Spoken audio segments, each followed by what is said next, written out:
اس پہ اللہ کا ذکر نہیں کیا گیا جاتا. تو آج ہماری ایک تو یہ دوستی کا پہلو کہ دوست کیسے چننے آپ ہیں.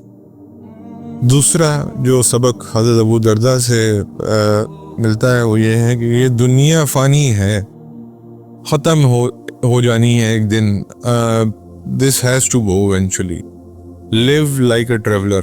اب ٹھیک ہے میرے اور آپ کی زندگی کے طرز اتنے اوپر چلے گئے میں ہیں, لیکن کم از کم مجھے اور آپ کو کم از کم موت کسی درجے میں یاد تو رہے. عقل مند وہ نہیں ہے جو بڑے گھر یا بڑے محلات بنا لے. عقل مند وہ ہے جو اپنی موت سے پہلے موت کی تیاری کر لے. الحمدللہ رب العالمین, الصلاۃ والسلام علی رسول الکریم, اما بعد, فاعوذ باللہ من الشیطان الرجیم, بسم اللہ الرحمن الرحیم.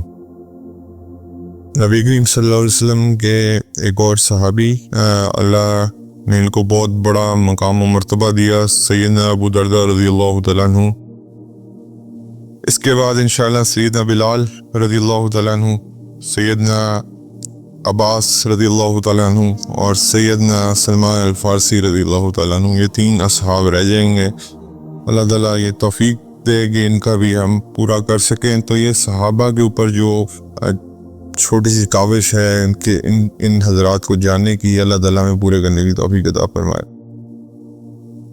یہ بیسکلی ابو درداء, ان کی ایک بیٹی تھی جس کا نام تھا الدرداء, اور اس کی وجہ سے ان کا نام تھا ابو درداء, اور ان کی والدہ کو کہا جاتا تھا ام درداء. تو بیسکلی جو بیٹی تھی الدرداء وہ بہت نیک خاتون تھیں, اور اللہ رب العزت نے ان کو دنیا میں بھی بہت حسن و جمال دیا ہوا تھا, اور بہت ہی خوبصورت اور خوبصیرت کریکٹر کی اور لکس کی اللہ تعالیٰ نے ان کو نعمتیں عطا فرمائی نہیں تھی. تو یعنی کہ she was the source of the fame or the name Abu Darda got. And اصل میں ان کا نام آگے میں آپ کو بتاتا ہوں. وہ اصل میں ان کا نام, جیسے ہم نے پیچھے بھی پڑھا, اس سارے اصحاب کو ہم جو ہیں وہ موسٹلی کنیت سے یاد رکھتے ہیں, ان کا نام آگے آتا ہے. اس کے بعد اور اب اس میں یہ بھی پڑھیں گے کیسے حضرت ابو درداء رضی اللہ تعالیٰ عنہ نے ان کو ایک ایسے انسان سے شادی کرنے سے بچایا جس سے ان کی آخرت اللہ رب العزت نے بچائی اپنی بیٹی کی. ان کا اوریجنل نیم حضرت ابو درداء کا ہے اویمر ابن مالک الخزرجی. اویمر یعنی کہ UWAYMIR ابن مالک الخزرجی. انہوں نے شروع میں اسلام ایکسیپٹ نہیں کیا تھا. یہ بیسیکلی خزرجی سے آپ کو پتہ چل رہا ہوگا کہ مدینہ منورہ کے صحابی ہیں. خزرج ٹرائب مدینہ کی ٹرائب تھی, اور ایون کہ انہوں نے بدر کے بعد تک اسلام ایکسیپٹ نہیں کیا تھا. تو he was a very good businessman, مطلب he used to be very happy doing his business. اپنے معاملات میں بڑے خوش تھے, سب کو چل رہا تھا, ان کی بڑی بزنس ڈیلز ہوا کرتی تھی, سب کو چلتا تھا. اور ایک گھر میں, جیسے ایک ہم نے پہلے ایک صحابی کا پڑھا تھا, انہوں نے ایک آئیڈل رکھا ہوا تھا, اس کو روزانہ پرفیوم لگاتے تھے, کپڑے پہناتے تھے, اور اس کی عبادت بھی کیا کرتے تھے. تو اس کے ساتھ ایک خصوصی جو ہے نا محبت تھی ان کو. لیکن اب آپ دیکھیں دوست کیا کردار ادا کرتے ہیں. ان کے دوست تھے سیدنا عبداللہ بن رواحہ رضی اللہ تعالیٰ عنہ, اور سیدنا عبداللہ بن رواحہ رضی اللہ تعالیٰ عنہ کے بارے میں آپ نے سنا ہوا ہے, موتا کی جنگ میں شہید ہوئے تھے. تو وہ ان کے دوست تھے, اور وہ مسلمان ہو چکے تھے, اور یہ ابھی تک مسلمان نہیں ہوئے تھے. تو حضرت سیدنا عبداللہ بن رواحہ جو تھے وہ بہت زبردست شاعر بھی تھے. اور اس کے بعد ان دونوں کے درمیان میں جو دوستی ہے وہ اسلام کے بعد بھی چلتی رہی, اور بڑی گہری دوستی تھی. اور دیکھیں ایک اچھا دوست ایک انسان کو کدھر سے کدھر پہنچا سکتا ہے. عبداللہ ابن رواحہ رضی اللہ تعالیٰ عنہ فرمایا کرتے تھے حضرت ابو درداء رضی اللہ تعالیٰ عنہ کو کہ آپ اتنے انٹیلیجنٹ ہیں آن ون سائڈ, کہ آپ کا بزنس جو ہے وہ you strike big business deals, you are super intelligent, you have great intellect, but on the other side جب میں آپ کو دیکھتا ہوں دین کے معاملے میں, you are not that intelligent, کہ آپ کو ابھی تک سمجھ ہی نہیں آئی کہ اصلی دین کیا ہے. تو ان کے خیر درمیان میں یہ بحث چلتی رہا کرتی تھی, لیکن انہوں نے ایکسیپٹ نہیں کیا دین اسلام. پھر بھی اس کے بعد پھر کیا ہوتا ہے کہ بدر آتی ہے, غزوہ بدر آتی ہے, اور غزوہ بدر کے بعد جب لوگ فاتح بن کے واپس آتے ہیں تو حضرت ابو دردہ رضی اللہ تعالیٰ عنہ کو ظاہری بات اپنے دوست کی پرواہ تھی, تو لوگوں سے پوچھتے ہیں کہ عبداللہ بن رواحہ کیسے ہیں. لوگوں نے بتایا کہ الحمدللہ خیریت سے ہیں, واپس آئے ہیں, اور انہوں نے جب ان کی خیریت معلوم کر لی تو he went back to his home, جا کے پھر اسی طرح اپنے آئیڈل کو پرفیوم ملا, کپڑے پہنائے, عبادت کی اور بزنس کے لیے نکل گئے.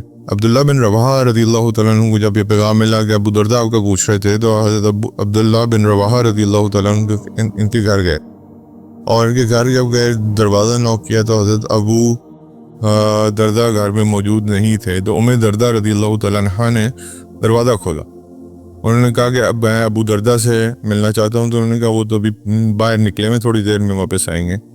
تو انہوں نے حضرت دردہ سے اجازت مانگی کہ آپ مجھے اگر اجازت دیتی ہیں تو میں ان کے کمرے میں جا سکتا ہوں. تو حضرت دردہ نے کہا ٹھیک ہے, آپ ان کے کمرے میں چلے جائیں, آپ دوست ہیں. تو حضرت دردہ اپنے کاموں میں مصروف ہو گئی, اور حضرت عبداللہ بن رواحہ جو ہیں وہ چلے گئے کہاں, حضرت ابو دردہ رضی اللہ تعالیٰ عنہ کے کمرے میں, اور پکڑ کے وہ جو بت تھا اس کو ٹکڑے ٹکڑے کر دیا.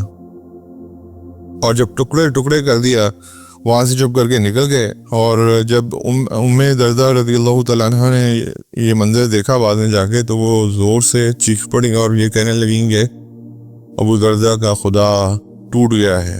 اور اس کے بعد اپنے گھر کے باہر بیٹھ گئیں اور رو رہی تھیں کہ جتنی دیر میں ابو دردہ رضی اللہ تعالیٰ عنہ واپس آئے, اور انہوں نے آ کے پوچھا کہ آپ رو کیوں رہی ہیں. تو انہوں نے کہا کہ آپ کے دوست آئے تھے عبداللہ بن رواحہ, انہوں نے آ کے اس بت کو کرچی کرچی کر دیا.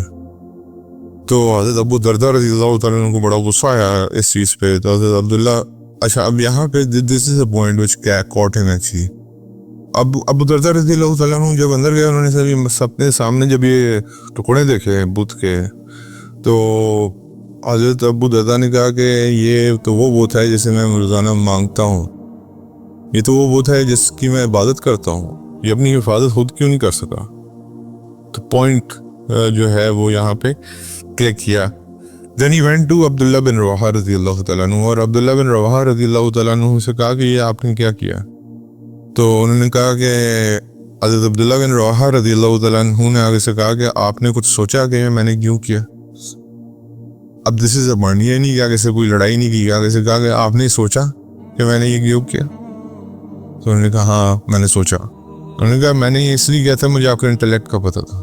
آپ سوچیں گے ضرور ایک دفعہ کہ یہ بت جو ہے یہ میرے کسی کام ہی نہیں آ سکتا, یہ اپنی حفاظت نہیں کر سکتا, تو میرے کس کام آئے گا. میں سمجھتا تھا میری ساری بزنس اس کی وجہ سے آ رہی ہے, میری ساری جو ہیپینس ہے وہ اس کی وجہ سے, لیکن وہ تو گرچی گرچی پڑا ہے.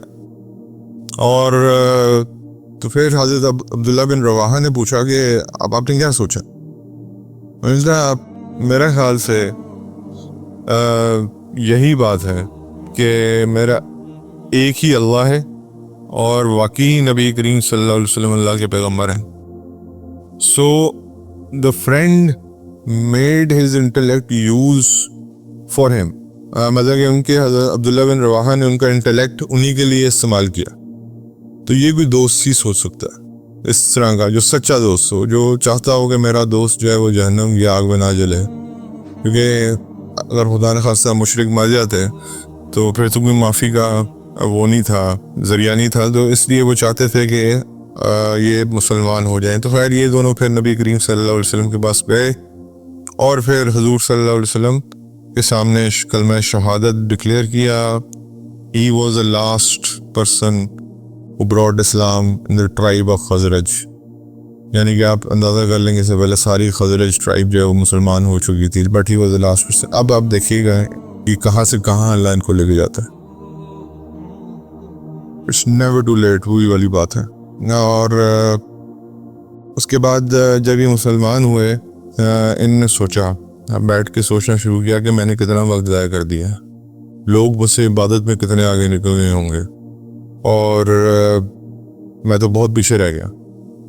مطلب کہ اس سے پہلے مکہ میں جو مسلمان ہوئے 13 سال ان کی عبادت، پھر دوسرے سال میں بدر ہوتی ہے مدینہ منورہ میں ہجرت کے بعد، ان کی عبادت ملا کے 15 سال کی عبادت، میں تو لوگوں سے 15 سال پیچھے رہ گیا ہوں.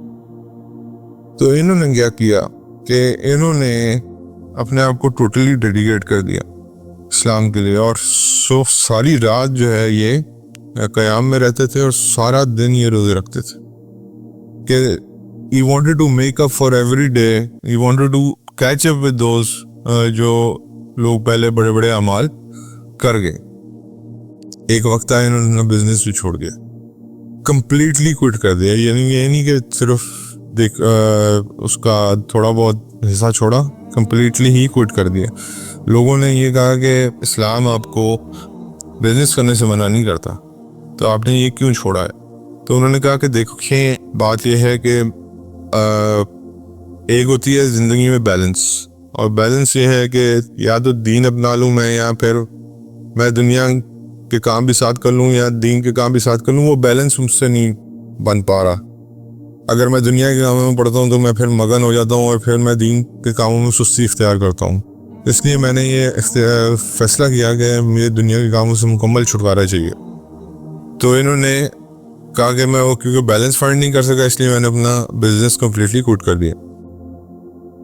اس کے بعد جی اب کیونکہ اب یہ مسلمان ہو گئے تو حضور صلی اللہ علیہ وسلم نے ان کے جو بھائی بنانا تھا مہاجر، وہ بیسکلی اس کو المواخہ کہتے ہیں، یہ جو بیسکلی بردرہوڈ ہوتی ہے آفٹر ہجرت. اس میں حضرت سلمان الفارسی رضی اللہ تعالیٰ عنہ کو ان کا بھائی بنایا.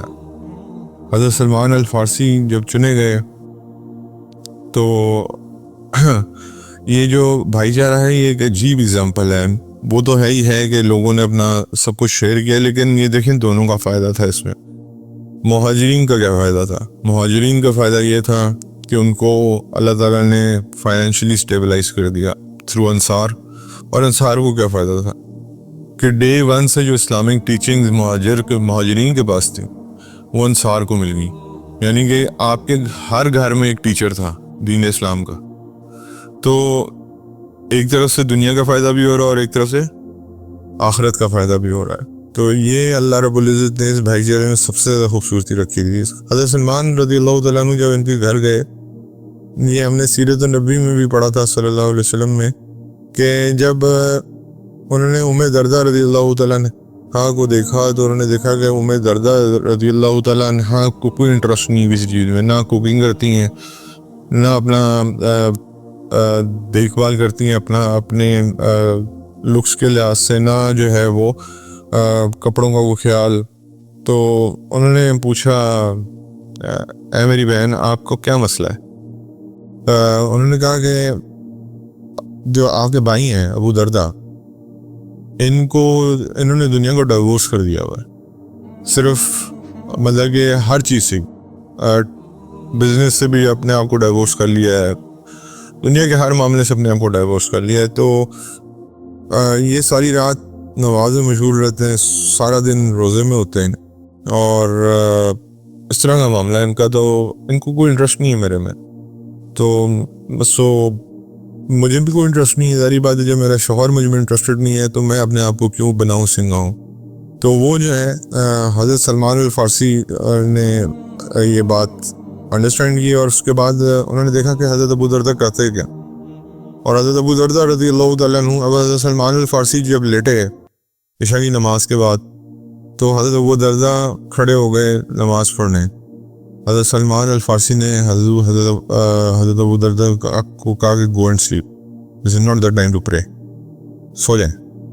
اچھا اب دوبارہ یہ سو گئے. پھر اس کے بعد حضرت ابو دردہ دوبارہ جیسی حضرت سلمان دوبارہ سوئے ہیں، یہ لیٹے ہیں، حضرت ابو دردہ پھر کھڑے ہو گئے نماز کے لیے. حضرت سلمان کیونکہ کانٹینیوسلی واچ پہ تھے، انہوں نے ان کو کہا کہ آپ پھر نماز کے لیے کھڑے ہو گئے، لیٹ جائیں. تو اس کے بعد جو ہے یہ 3 دفعہ ہوا یہ واقعہ، یعنی کہ عشاء سے لے کے رات کے آخری پہر تک یہ واقعہ 3 دفعہ ہوا ہے۔ جب لاسٹ پارٹ آیا ہے رات کا، جس کو جو سب سے زیادہ مکرم پارٹ ہے، جس کے اندر تہجد کا وقت ہوتا ہے، اس میں حضرت سلمان نے خود اٹھایا ان کو، ان کا اٹھیں اب نماز پڑھیں، یہ وقت ہے نماز پڑھنے کا، یعنی کہ تہجد پڑھیں 2/3 آف دا نائٹ جو ہوتی ہے۔ اور اس کے بعد فجر کی نماز اٹینڈ کی، تو حضرت ابو دردہ رضی اللہ تعالیٰ عنہ کو جو ہے نا تسلی نہیں تھی اس بات میں، انہوں نے کہا I need to confirm this from Prophet صلی اللہ علیہ وسلم۔ تو اگلے دن ہی حضور صلی اللہ علیہ وسلم کے پاس گئے اور انہوں نے کہا کہ سلمان نے مجھے رات کو 3 دفعہ نماز پڑھنے سے روکا ہے، تو اور ساتھ یہ بھی کہا ہے کہ خدا کے لیے آپ کی باڈی کا آپ کے اوپر رائٹ ہے، آپ کی وائف کا آپ کے اوپر رائٹ ہے، آپ کے بچوں کا آپ کے اوپر رائٹ ہے، اور آپ کی آنکھوں کا آپ کے اوپر رائٹ ہے، کیونکہ اپنی آنکھوں کو آرام نہیں دیں گے، آپ کی جو معدہ ہے اس کا آپ کے اوپر رائٹ ہے، آپ سارا دن روزے سے ہوتے ہیں، کھاتے پیتے کچھ نہیں ہے، سر کیسے جان کیسے بنے گی آپ کی؟ تو ساتھ یہ باتیں بھی انہوں نے کوٹ کی، تو حضور صلی اللہ علیہ وسلم نے فرمایا صدقہ یا سلمان، یعنی کہ سلمان صحیح کہتا ہے، ہر چیز کا آپ کے اوپر ایک رائٹ ہے۔ اور یاد رکھیے گا کہ اگر آپ کٹ آف کر کے اللہ کی عبادت کرتے رہتے ہیں اور باقیوں کے رائٹس پورے نہیں کرتے، یہ بھی اللہ کو ناپسند ہے، یہ سنت کے خلاف عمل ہے۔ تو اس لیے حضور صلی اللہ علیہ وسلم نے فرمایا یہ میری سنت نہیں، میری سنت یہ ہے کہ میں اپنے گھر والوں کا خیال بھی رکھتا ہوں، ان کے ضروریات بھی پوری کرتا ہوں، اور اس کے بعد جو ہے وہ اللہ کی عبادت بھی کرتا ہوں، ایک ٹائم ہے جس میں اللہ کی عبادت کرتا ہوں۔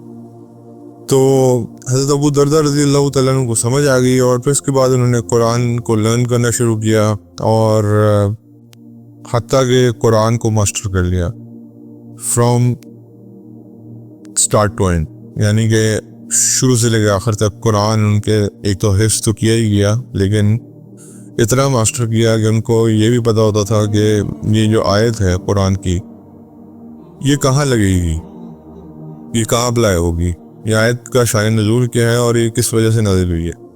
تو اس حد تک انہوں نے اس کو ماسٹر کر لیا، اور ان کی کنٹریبیوشن گیدرنگ آف قرآن کے اندر بھی ہے، یعنی کہ جو قرآن جمع کیا گیا اس میں بھی کنٹریبیوشن ہے زید بن ثابت رضی اللہ تعالیٰ عنہ، عبداللہ بن عباس رضی اللہ تعالیٰ عنہ، اور حضرت ابو دردہ رضی اللہ تعالیٰ عنہ، ان سب کی کنٹریبیوشن ہے۔ آج بہت سارے قرآنک سکولز جو ہیں وہ حضرت ابو دردہ کے نام پہ ہیں، صرف ان کی قرآن کی خدمت کی وجہ سے۔ لوگ ان سے بہت سارے سوال پوچھا کرتے تھے، اور ان کے پاس آیا کرتے تھے، مسئلے مسائل بھی پوچھا کرتے تھے۔ ایک دفعہ کچھ لوگ ان کے پاس آئے تھے، انہوں نے کہا کہ آیا ہوا کہ میں اللہ کی پناہ مانگتا ہوں ایک ٹوٹے ہوئے دل سے، یعنی کہ اسکیٹرڈ ہارٹ سے۔ لوگوں نے پوچھا اسکیٹرڈ ہارٹ کا کیا مطلب ہے؟ انہوں نے کہا کہ اسکیٹرڈ ہارٹ کا مطلب ہے کہ ایک انسان ہے جس کا بزنس جو ہے وہ فلانی ویلی میں بھی ہے، فلانی ویلی میں بھی ہے، فلانی ویلی میں بھی ہے، یعنی کہ جیسے آپ کہہ لو کہ سیالکوٹ میں بھی ہے، لاہور میں بھی ہے، کراچی میں بھی ہے، فیصل آباد میں بھی ہے۔ اس کا دماغ کدھر آئے گا ہر وقت؟ آپ مجھے بتائیں، اسکیٹرڈ ہوگا نا ہارٹ اس کا۔ اب اس وقت فیصل آباد میں کیا چل رہا ہوگا، اس وقت کراچی میں کیا چل رہا ہے، اس وقت لاہور میں کیا چل رہا ہے، اس وقت سیالکوٹ میں کیا چل رہا ہے۔ تو انہوں نے خصوصی اللہ سے یہ دعا مانگی ہوئی تھی کہ مجھے میرا ہارٹ اسکیٹر نہ کیجیے گا۔ اور اس کی مثال بڑی حلم مثال دے رہے تھے۔ وہ کہتے ہیں کہ میں ایک نماز پڑھائی تو مجھے نا ایک نمازی پیچھے سے کہتا ہے کہ آپ نے 4 رکعتیں پوری نہیں پڑھائیں، آپ نے 3 رکعتیں پڑھائیں۔ اچھا، باقی نمازی جو تھے، جو باقی وہ کہتے تھے نہیں 4 پوری پڑھائیں گے، لیکن وہ بندہ بضد تھا اس بات پہ کہ نہیں آپ نے 4 پوری نہیں پڑھائی۔ کہ اچھا آپ اتنے شور کیسے؟ انہوں نے کہا کہ میں اتنا شور اس لیے ہوں کہ میری 4 دکانیں، پہلی رکعت میں پہلی دکان کے بارے میں سوچ رہا ہوتا ہوں، دوسری رکعت میں دوسری دکان کے بارے میں سوچ رہا ہوتا ہوں، تیسری رکعت میں تیسری دکان کے بارے میں سوچ رہا ہوتا ہوں۔ سبحان اللہ، مطلب کھل کے بیان چلیں الحمدللہ، کم از کم نفاق تو نہیں ہے، کھل کے بات تو کر رہے ہیں۔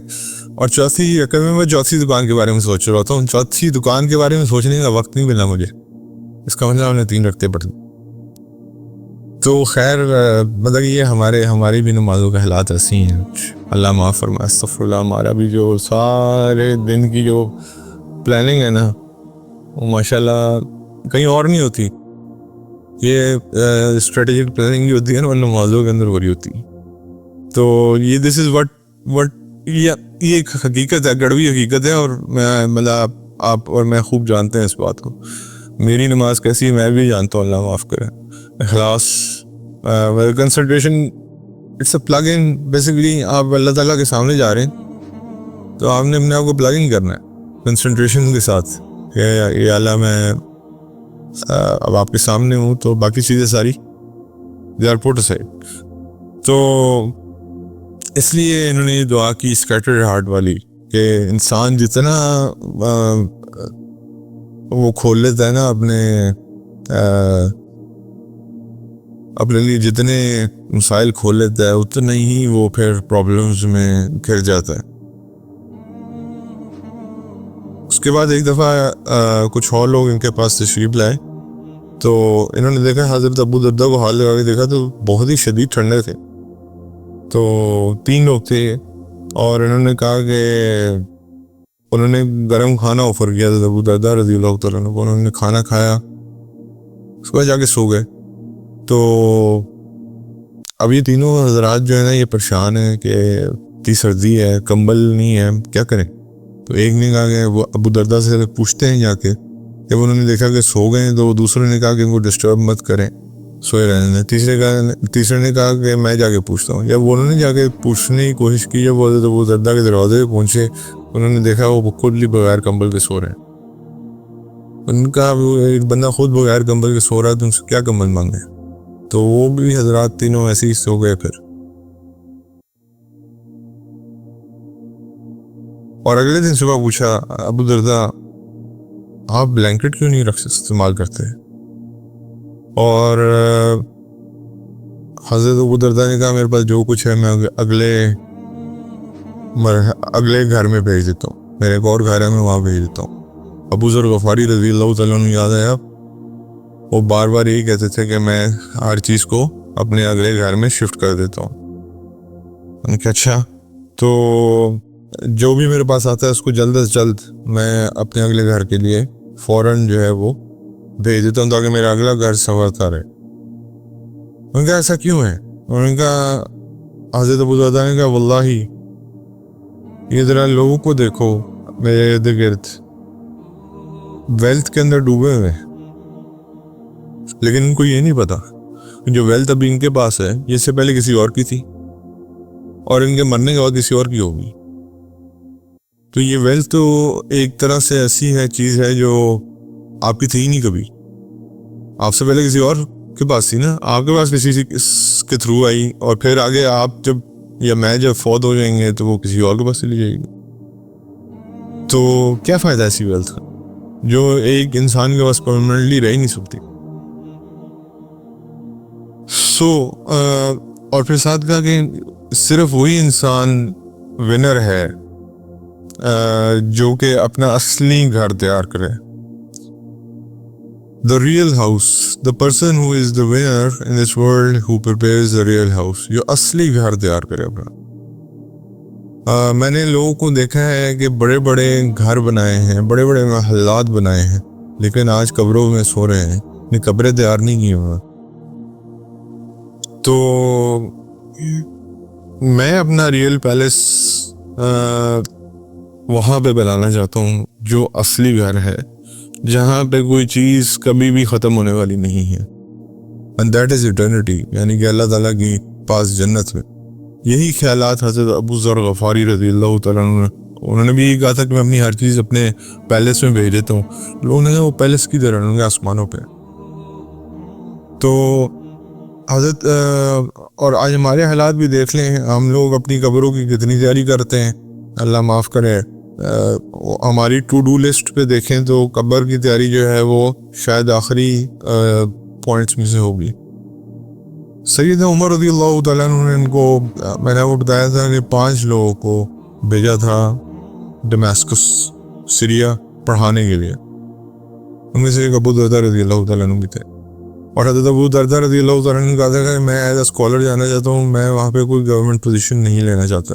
سیم عبداللہ بن غفاری رضی اللہ تعالیٰ عنہ کسی گورنمنٹ آفیسر سے کھانا ہی نہیں کھاتے تھے, تو تقوی کا معیار بہت اونچا تھا. تو خیر انہوں نے حضرت ابو دردہ کو وہاں بھیجا ایز اے ٹیچر, اور وہاں پہ ڈمیسکس میں یعنی کہ جو دمشق ہے وہاں پہ یہ اللہ کے قرآن کی اور دین کی تعلیم دیا کرتے تھے.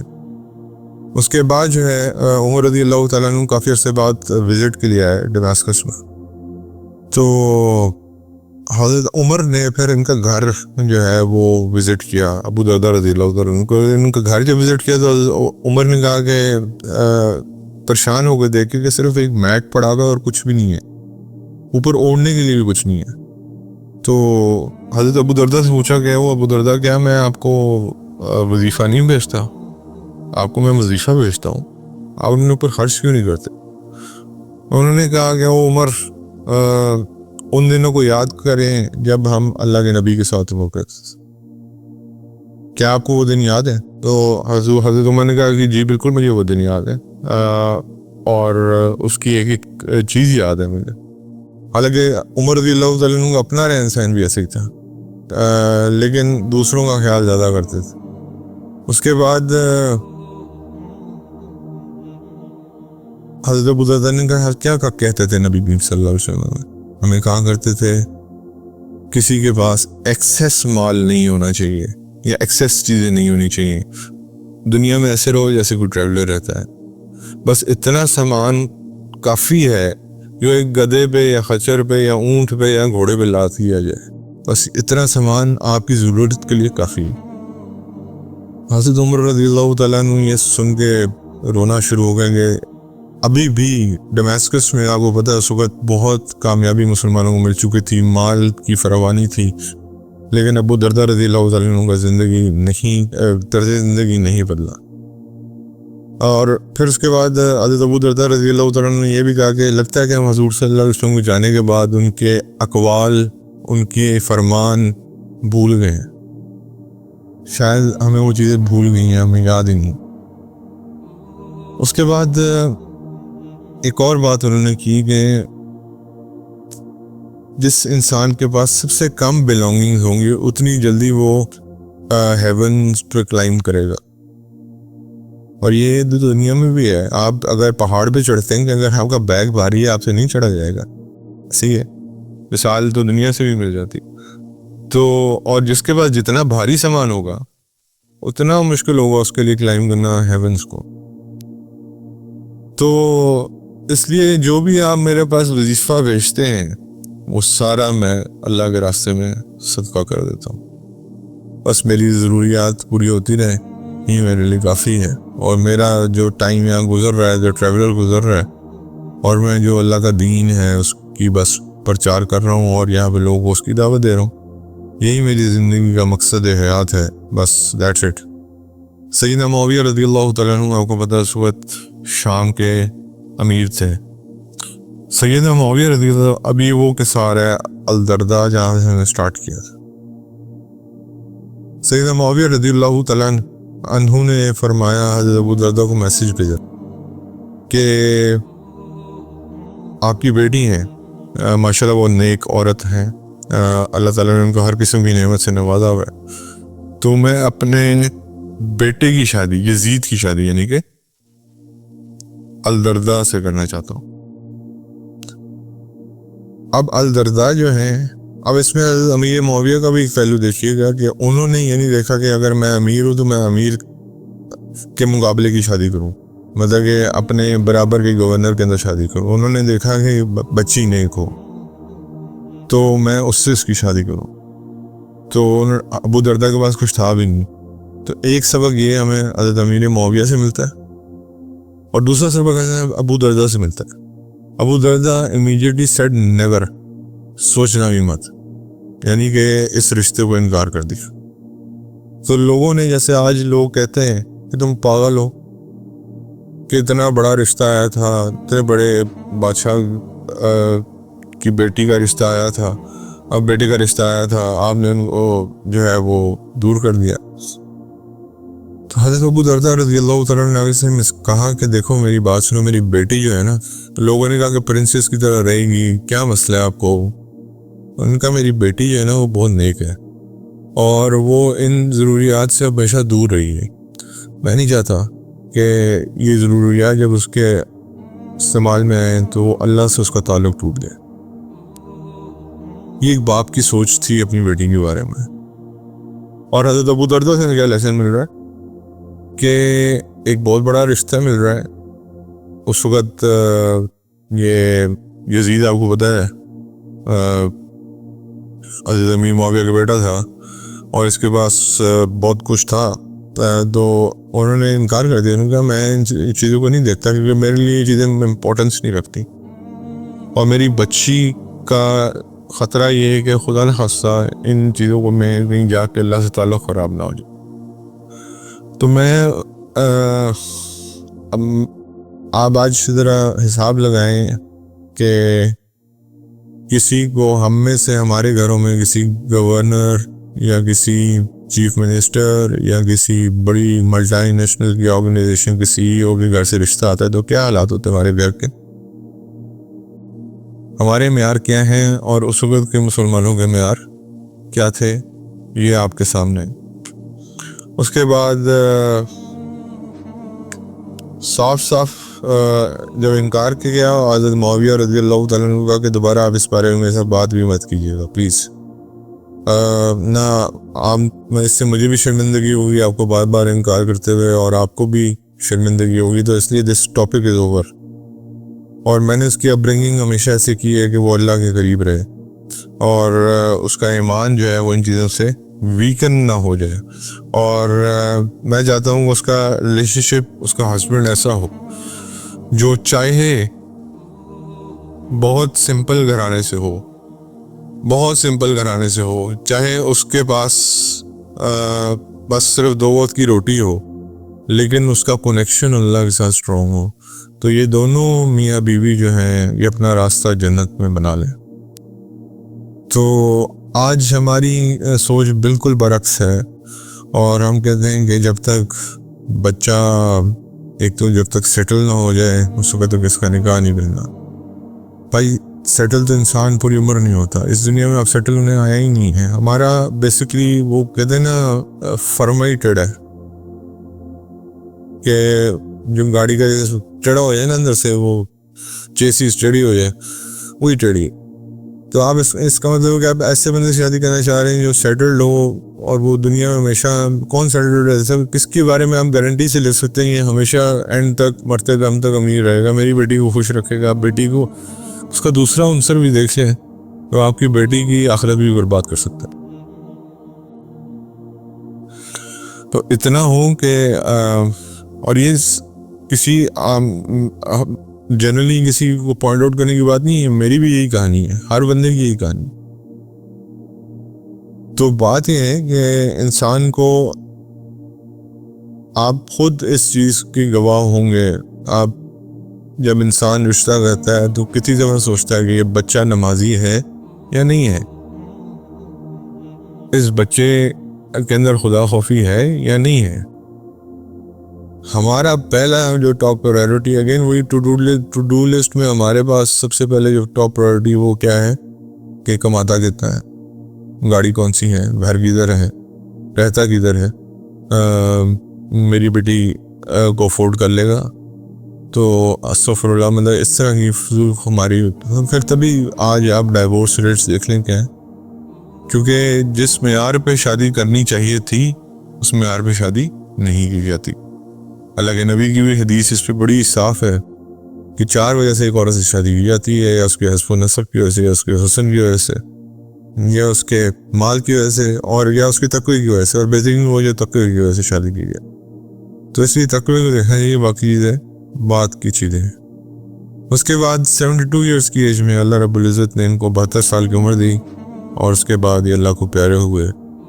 تو یہ حضرت ابو دردہ کی کہانی تھی. حضرت ابو دردہ کی کہانی سے ہمیں 2-3 لیسنز جو بڑے امپورٹنٹ ملتے ہیں.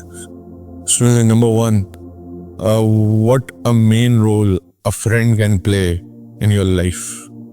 ایک دوست آپ کی زندگی میں کیا رول پلے کر سکتا ہے. عبداللہ بن رواحہ نے کیا رول پلے کیا ان کی زندگی میں. آج ہم دوست ہیں الحمدللہ, اللہ کا شکر ہے, جب مل کے بیٹھتے ہیں گپ شپ بھی لگاتے ہیں, لیکن اس میں اللہ کدھر ہے؟ Where do we find Allah in that? جی ہماری دوستوں کی جو محفلیں ہوتی ہیں اس پہ اللہ کا کتنا ذکر ہوتا ہے. صحیح بات, مطلب یہ سچی بات ہے واللہ, مطلب نہ ہونے کے برابر. اور اس مجلس کو کیا کہا گیا ہے, اللہ کے نبی نے اس مجلس کو کیا کہا ہے جس میں اللہ کا ذکر نہ ہو؟ یہ ایسے ہے جیسے مرے ہوئے گدے کے اوپر بیٹھے ہوئے. مفہوم ہے, اس پہ اللہ کا ذکر نہیں کیا گیا کہتا. تو آج ہماری ایک تو یہ دوستی کا پہلو کہ دوست کیسے چننے آپ ہیں. دوسرا جو سبق حضرت ابو درداء سے ملتا ہے وہ یہ ہے کہ یہ دنیا فانی ہے, ختم ہو جانی ہے ایک دن. This has to go eventually. Live like a traveler. اب ٹھیک ہے میرے اور آپ کی زندگی کے طرز اتنے اوپر چلے گئے میں, لیکن کم از کم مجھے اور آپ کو کم از کم موت کسی درجے میں یاد تو رہے. عقل مند وہ نہیں ہے جو بڑے گھر یا بڑے محلات بنا لے, عقل مند وہ ہے جو اپنی موت سے پہلے موت کی تیاری کر لے. تو اس لیے خدا کے لیے موت کو اپنی ٹو ڈو لسٹ میں ٹاپ پہ رکھیں. You never know. آپ وہ صحابی کی ایک ہم پڑھ رہے تھے پیچھے گئے, حضرت عبداللہ بن عباس سے غالباً, جس میں انہوں نے کہا تھا کہ صبح ہو تو شام کا انتظار نہ کرنا اور شام ہو تو صبح کا انتظار نہ کرنا. تو ہماری ہاں تو پلاننگ ہی ماشاءاللہ اگلے 10 15 20 25 30 سال کی ہے. وہی والی بات حضور صلی اللہ علیہ وسلم لائنز بنا رہے ہیں, یہ انسان ہے, یہ انسان کی خواہشات ہیں, یہ موت ہے. موت پہلے ہے, خواہشات آگے تک جا رہی ہیں.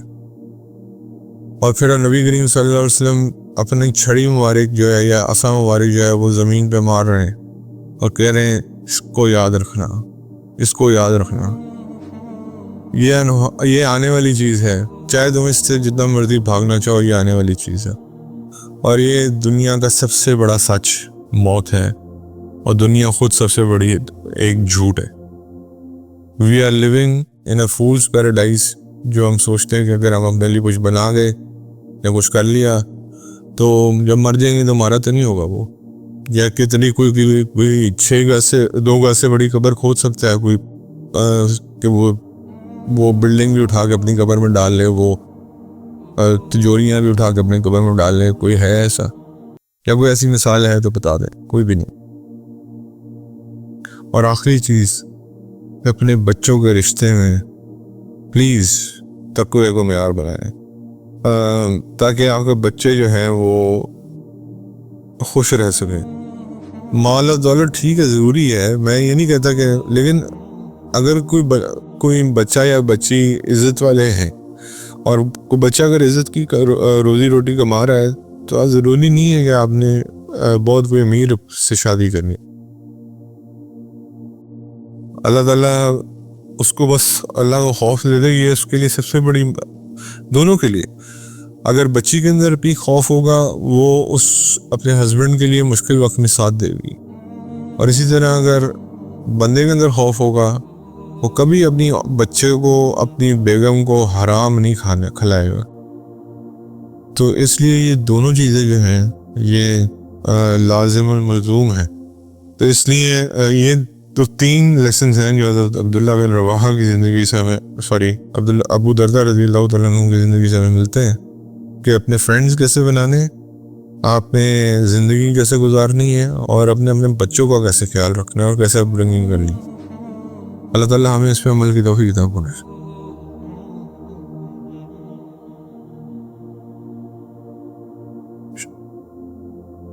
رسول اللہ صلی اللہ علیہ وسلم نے فرمایا ہر نبی کی ایک دعا مقبول ہوتی ہے, اور میں نے اپنی دعا اپنی امت کی شفاعت کے لیے محفوظ کر رکھی ہے. اس دعا کا فائدہ انشاءاللہ امت کے ہر اس شخص کو ہوگا جس نے مرنے سے پہلے اللہ کے ساتھ کچھ شریک نہ کیا ہوگا.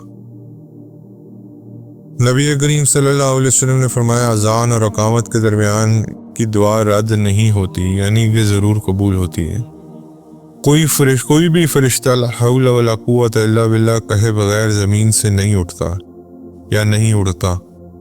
رسول اللہ صلی اللہ علیہ وسلم نے فرمایا بخیل وہ ہے جس کے سامنے میرا ذکر کیا جائے اور پھر بھی وہ مجھ پر صلاۃ یا درود نہ بھیجے۔ یہ ابھی ہم نے مسئلہ پڑھ لیا ہے۔ رسول اللہ صلی اللہ علیہ وسلم نے فرمایا جب اللہ نے مخلوق کو پیدا کیا تو اس نے اپنے آپ سے اپنی ذات پر لکھ دیا، یعنی اپنے پر فرض کر لیا کہ میری رحمت میرے غضب پر غالب رہے گی۔ نبی کریم صلی اللہ علیہ وسلم نے فرمایا اللہ اپنے بندے کی توبہ اس وقت تک قبول کرتا ہے جب تک موت کے وقت اس کے گلے سے خر خر کی آواز نہ آنے لگے۔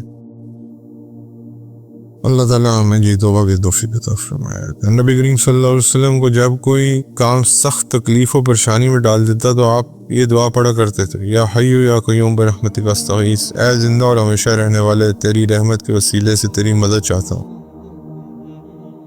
نبی کریم صلی اللہ علیہ وسلم نے فرمایا اللہ تعالیٰ کے 99 نام ہیں،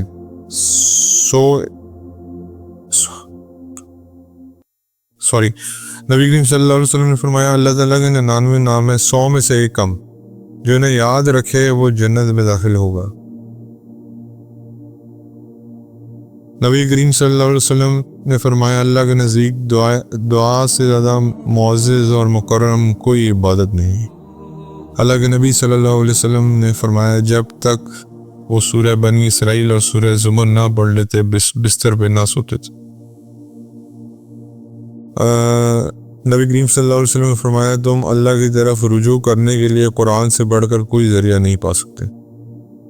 رسول اللہ صلی اللہ علیہ وسلم نے فرمایا جو شخص قرآن پڑھتا ہے اور قرآن پڑھنے میں مہارت رکھتا ہے وہ بزرگ پاک باز فرشتوں کے ساتھ ہوگا۔ جو شخص قرآن پڑھتا ہے اور بڑی مشکل سے پڑھتا ہے اسے شاک گزرتا ہے جسے دوہرا اجر ملے گا۔ رسول اللہ صلی اللہ علیہ وسلم نے مجھے حکم دیا ہر نماز کے بعد معوذتین پڑھا کروں، یعنی کہ سورہ فلق اور سورہ ناس۔ نبی کریم صلی اللہ علیہ وسلم نے فرمایا اللہ تعالیٰ نے مجھ پر ایسی آیت نازل کی ہے جیسی کبھی نہیں دیکھی گئی، وہ قل اعوذ برب الناس اور قل اعوذ برب الفلق ہے۔ رسول اللہ صلی اللہ علیہ وسلم نے فرمایا قل هو اللہ احد 1/3 قرآن کے برابر ہے۔ نبی کریم صلی اللہ علیہ وسلم نے فرمایا جو شخص ہر دن 200 مرتبہ قل هو اللہ احد اللہ الصمد یعنی سورہ اخلاص پڑھے گا تو قرض کے سوا اس کے 50 سال تک کے گناہ مٹا دیجیے۔ 200 بار۔ نبی کریم صلی اللہ علیہ وسلم نے فرمایا جس نے سبحان اللہ العظیم و بحمدہ کہا اس کے لیے جنت میں ایک کھجور کا ایک درخت لگا دیا جاتا ہے۔ رسول اللہ صلی اللہ علیہ وسلم نے فرمایا 3 طرح کی دعائیں مقبول ہوتی ہیں، مظلوم کی دعا، مسافر کی دعا اور باپ کی بد دعا اپنے بیٹے کے حق میں۔ اللہ تعالیٰ معاف فرمائے۔ حضور صلی اللہ علیہ وسلم کی بیٹی فاطمہ الزہرا رضی اللہ تعالیٰ عنہ نبی کریم صلی اللہ علیہ وسلم کے پاس اپنے ہاتھوں کے ابلے پڑ جانے کے شکایت کرنے کے لیے آئیں تو آپ نے ان کو تسبیح سبحان اللہ، تکبیر، اللہ اکبر، تحمید، الحمدللہ پڑھنے کا حکم دیا۔ وہی دعائیں ہے جو تسبیحات فاطمہ ہیں مشہور۔ حضور صلی اللہ علیہ وسلم نے فرمایا تم میں سے ہر کسی کی دعا قبول کی جاتی ہے جب تک کہ وہ جلدی نہ مچائے۔ جلدی یہ ہے کہ وہ کہنے لگے کہ میں نے دعا کی مگر قبول نہ ہوئی۔ رسول اللہ صلی اللہ علیہ وسلم نے فرمایا جسے اچھا لگے اور پسند آئے کہ مصائب اور مشکلات اور تکلیف اور حالات میں وہ اللہ کے دعائیں قبول کرے، اسے کشادگی اور فراخی کی حالت میں کثرت سے دعائیں مانگتے رہنا چاہیے۔ یعنی صرف مصیبت پڑے تو اس وقت دعا اللہ سے نہ مانگے، جب اللہ خوشی کا ٹائم ہے اس وقت بھی اللہ سے ہی رجوع کرے۔ ایک آدمی نے کہا کہ اللہ کے رسول صلی اللہ علیہ وسلم اسلام کے احکام اور قوانین تو میرے لیے بہت ہیں، کچھ تھوڑی سی چیزیں مجھے بتا دیجیے جن پر مضبوطی سے جمع رہوں۔ آپ نے فرمایا تمہاری زبان پہ ہر وقت اللہ کی یاد اور ذکر سے تر رہے۔ نبی کریم صلی اللہ علیہ وسلم نے فرمایا دعا عبادت کا مغز ہے، یعنی کہ نچوڑ ہے ذکری۔ نبی کریم صلی اللہ علیہ وسلم نے فرمایا جس نے سورہ الکہف کی ابتدائی 3 آیات پڑھی اور وہ دجال کے فتنے سے بچا لیا گیا۔ کئی روایات میں 10 آتی ہیں، کہیں میں 3 آتی ہیں۔ رسول اللہ صلی اللہ علیہ وسلم نے فرمایا اپنے گھروں کو قبرستان نہ بناؤ، وہ گھر جس میں سورہ بقرہ پڑھی جاتی ہے ایسے شیطان داخل نہیں ہوتے۔ نبی کریم صلی اللہ علیہ وسلم سے پوچھا گیا کہ مسلمانوں میں کون سا مسلمان سب سے بہتر ہے؟ آپ نے فرمایا وہ مسلمان جس کی زبان اور ہاتھ کے شر سے باقی مسلمان محفوظ ہیں۔ اللہ کے نبی صلی اللہ علیہ وسلم نے فرمایا کفر اور ایمان کے درمیان فرق کرنے والی چیز نماز کا ترک کرنا ہے۔ رسول اللہ صلی اللہ علیہ وسلم ایک شخص کے پاس سے گزرے، وہ اپنے بھائی کو حیا اور شرم اور پاک دامنی اختیار کرنے پر نصیحت کر رہا تھا۔ اس پہ رسول اللہ صلی اللہ علیہ وسلم نے بطور تاکید فرمایا حیا ایمان کا ایک حصہ ہے۔ میں نے رسول اللہ صلی اللہ علیہ وسلم کو فرماتے سنا اللہ تعالیٰ نے تقدیر کو زمین اور آسمان کی پیدائش سے 50,000 سال پہلے لکھ دیا تھا۔ نبی کریم صلی اللہ علیہ وسلم نے ارشاد فرمایا میری امت میں خسف اور مسخ کا عذاب ہوگا اور یہ عذاب تقدیر کے جھٹلانے والوں پر آئے گا۔ رسول اللہ صلی اللہ علیہ وسلم نے فرمایا کوئی بندہ 4 چیزوں پر ایمان لائے بغیر مومن نہیں ہو سکتا۔ نمبر 1 گواہی دے کہ اللہ کے سوائے کوئی معبود برحق نہیں اور میں اللہ کا رسول ہوں، اس نے مجھے حق کے ساتھ بھیجا ہے۔ نمبر 2 موت پر ایمان لائے۔ نمبر 3 مرنے کے بعد دوبارہ جی اٹھنے پہ ایمان لائے۔ نمبر 4 تقدیر پہ ایمان لائے۔ یہ ایمان کے حصے ہیں، اور رسول اللہ صلی اللہ اس میں اور بھی اگر آپ ایڈ کریں 7 ہیں ٹوٹل۔ فرشتوں پہ ایمان اور کتاب جتنی کتابیں آئی ہیں اور جتنے نبی آئے ہیں وہ سب پہ ایمان لانا ضروری ہے۔ رسول اللہ صلی اللہ علیہ وسلم نے فرمایا کوئی بندہ مومن نہیں ہو سکتا یہاں تک کہ اچھی اور بری تقدیر پر ایمان لے آئے اور یہ یقین کر لے جو کچھ اسے لاحق ہوا ہے چوکنے والا نہ تھا اور جو کچھ چوک گیا اس سے لاحق ہونے والا نہ تھا۔ رسول اللہ صلی اللہ علیہ وسلم نے فرمایا جب اللہ تعالیٰ کسی بندے کے ساتھ بھلائی کا ارادہ کرتا ہے تو اسے عمل کراتا ہے۔ عرض کیا گیا اللہ کے رسول کیسے عمل کراتا ہے؟ آپ نے فرمایا موت سے پہلے اسے عمل صالح کی توفیق دے دیتا ہے۔ رسول اللہ صلی اللہ علیہ وسلم نے فرمایا ہر بچہ فطرت اسلام پر پیدا ہوا ہے، پھر اس کے ماں باپ اس کو یہودی نصرانی یا مشرک بناتے ہیں۔ رسول اللہ صلی اللہ علیہ وسلم کو تلوار اور چاقو یا پتھر اور کانٹے سے جو زخم بھی لگتا تھا آپ صلی اللہ علیہ وسلم مجھے اس پر مہندی رکھنے کا حکم ضرور دیا کرتے تھے، اس میں کوئی شفا کا پہلو ہوگا۔ رسول اللہ صلی اللہ علیہ وسلم نے رشوت دینے والے اور رشوت لینے والے پہ دونوں پہ لعنت بھیجی۔ تو اب آپ اندازہ کر لیں کہ ہمارا تو پورا ملک اللہ معاف کرے اس میں ڈوبا ہوا ہے، تو پھر اللہ معاف کرے اجتماعی لعنت پڑی ہوئی ہے۔ رسول اللہ صلی اللہ علیہ وسلم نے فرمایا اللہ قاضی ہے رسول اللہ صلی اللہ علیہ وسلم نے فرمایا اللہ قاضی کے ساتھ ہوتا ہے جب تک وہ ظلم نہیں کرتا، اور جب وہ ظلم کرتا ہے تو اسے چھوڑ کر الگ ہو جاتا ہے اور اس سے شیطان چمڑ جاتا۔ اب 2 پہلو ہیں جی ہمارے یہ رشوت والی بات سے، ایک تو رشوت عام، دوسرا سود عام، اور پھر ہماری اللہ سے یہ امید اس ملک میں اللہ تعالیٰ رحمت برسائے، ایسا نہیں ہوگا۔ اللہ تعالیٰ ہمیں معاف فرمائے۔ جزاکم اللہ خیر۔